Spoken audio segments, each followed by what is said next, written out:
बहुत जल्दी रक्षाबंधन का त्यौहार आने वाला है, जिसे हम शॉर्ट में राखी फेस्टिवल कहते हैं। और इस साल 2025 में ये त्यौहार हम लोग मना रहे हैं 9 अगस्त 2025 को।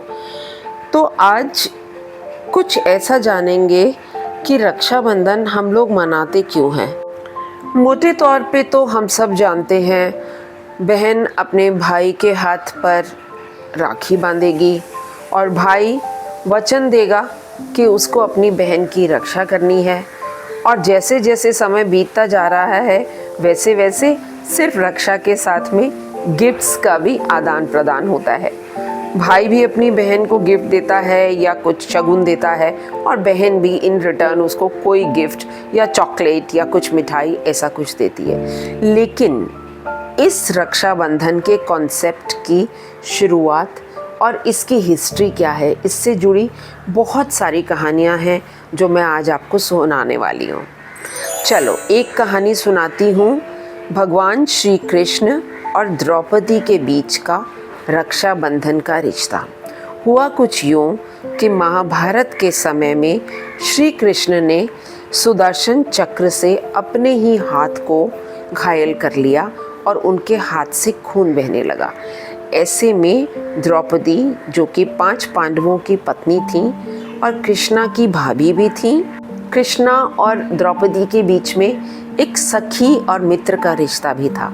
तो उन्होंने अपनी साड़ी के पल्लू को काटकर और उससे उनकी पट्टी करी। कृष्णा ने तब कहा, द्रौपदी, इस रक्षा सूत्र के बंधन में मैं तुम्हारी रक्षा का वचन देता हूँ। और उन्होंने वैसे ही किया।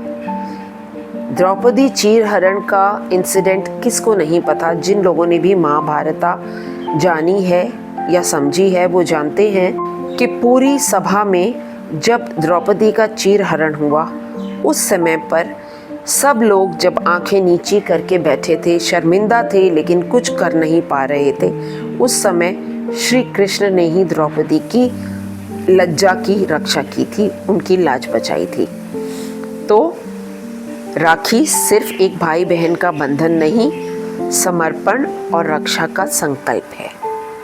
एक और कहानी बताती हूँ राखी से जुड़ी हुई, रानी कर्णावती और बादशाह हुमायूं की। एक समय की बात है, रानी कर्णावती ने अपने देश को बचाने के लिए मुगल बादशाह हुमायूं को एक राखी भेजी थी। हुमायूं ने तुरंत युद्ध की तैयारी की और रानी की रक्षा के लिए अपनी सेना भेज दी। ये कहानी बताती है कि रक्षाबंधन का बंधन जाति, धर्म या राजनीति से बहुत ऊपर है, उससे हटकर है। एक और कहानी सुनाती हूँ, यम और यमुना की। पुराणों के अनुसार यमराज अपनी बहन यमुना से मिलने गए।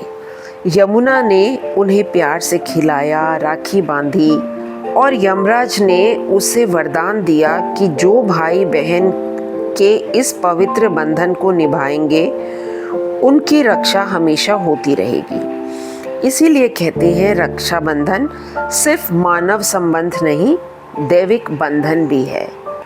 लेकिन आज के समय में ये त्योहार सिर्फ भाई बहन तक सीमित नहीं, बहनें आपस में एक दूसरे को राखी बांधती हैं, छोटी बच्चियां अपने पापा को राखी बांधती हैं, कुछ जगह महिलाएं देश के सैनिकों को भी राखी भेजती हैं, क्योंकि रक्षा का अर्थ सिर्फ रिश्ते से नहीं, संवेदना से होता है। और एक सबसे बड़ा रिश्ता, सबसे बड़ा कौन है?